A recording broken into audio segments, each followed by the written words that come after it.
গভীর জঙ্গলের মাঝে ছিল দুই বউয়ের ছোট্ট ঘর। এক বউয়ের নাম রূপা, আরেক বউয়ের নাম মায়া।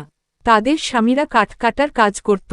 একদিন সকালে রূপা বলল, মায়া, আজ জঙ্গলে খুব অদ্ভুত শব্দ শুনছি। মায়া ভয় পেয়ে বলল, আমারও মনে হচ্ছে কেউ আমাদের ঘরের পাশে ঘুরছে। ঠিক তখনই ঝোপের আড়াল থেকে একটি ছোট্ট হরিণ বেরিয়ে এল। হরিণটি কাঁপছিল। আহারে, ও তো খুব ভয় পেয়েছে।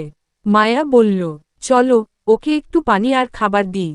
দুই বউ হরিণটিকে যত্ন করে খাওয়াল। হরিণটি ধীরে ধীরে শান্ত হয়ে গেল। রাতে হঠাৎ দরজায় টোকা পড়ল। ঠক ঠক ঠক। মায়া কাপা গলায় বলল, এত রাতে কে এসেছে? দরজা খুলতেই তারা দেখল এক বৃদ্ধা দাঁড়িয়ে আছে।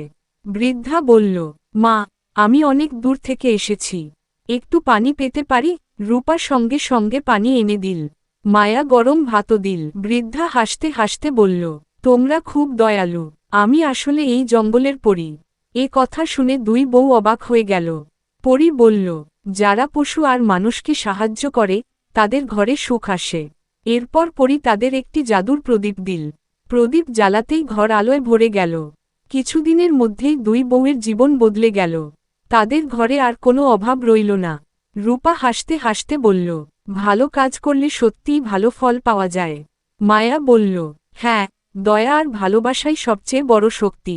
তারপর থেকে দুই বউ সুখে শান্তিতে জঙ্গলের ঘরে বসবাস করতে লাগল।